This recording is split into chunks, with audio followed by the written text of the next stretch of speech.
Hello again. My name is Jeffrey Davis, and I'm the host of Radio Entrepreneurs. And our next guest, someone I've known for a few years now, but getting to know him in business.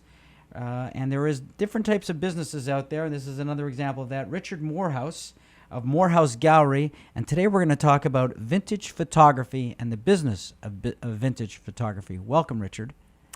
Thank you very much. It's my pleasure. Tell us about Morehouse Galleries. So I started it in 1999, and it's a non-traditional gallery in the sense that I don't have bricks and mortar. And I do that on purpose because one of the big factors in the price of art is overhead. And it's been my observation that people really don't like to pay for that. So what I've tried to do is limit my expenses and have a web presentation that is accessible and holds costs down for people that would like to acquire art. Now, how do you get into a business like that? You get obsessed. In my case, you I love obsessions.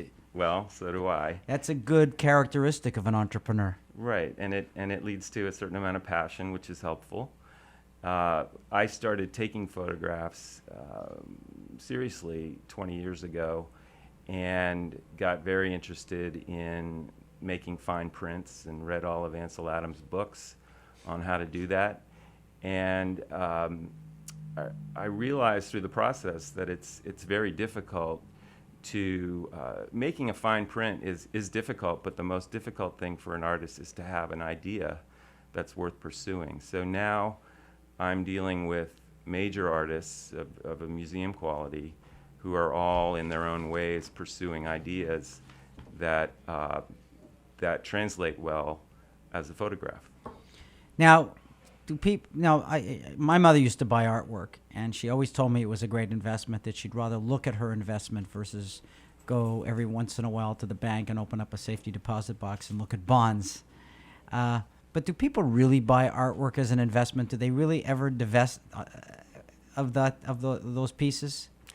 They do, and sometimes they get a bad surprise at the end of it that the transaction costs involved, both in buying and selling, negate appreciation that they may have experienced over the holding period.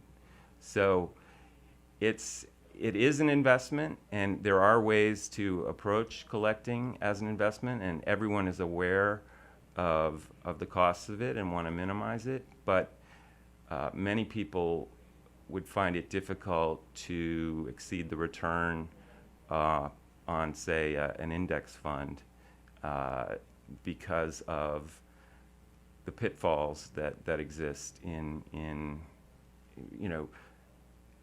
it's a business where you don't necessarily have all the knowledge that you need, and you may. So you can make mistakes. You can make mistakes, and when you make a mistake, there it is, and you're not likely to get your money out of that piece. It is possible to be lucky. Some people have done it that way, but and my contribution to this is to say, well, I want to keep my expenses low so that I am providing museum quality art at a price that's rational for both a collector and an investor. But even so, I would recommend a long holding period in order to, you can't flip it and expect to make money. If somebody wants to find you on the web or find you in general, how would they do that? Just come to Morehouse Gallery and take a look around and send me an email.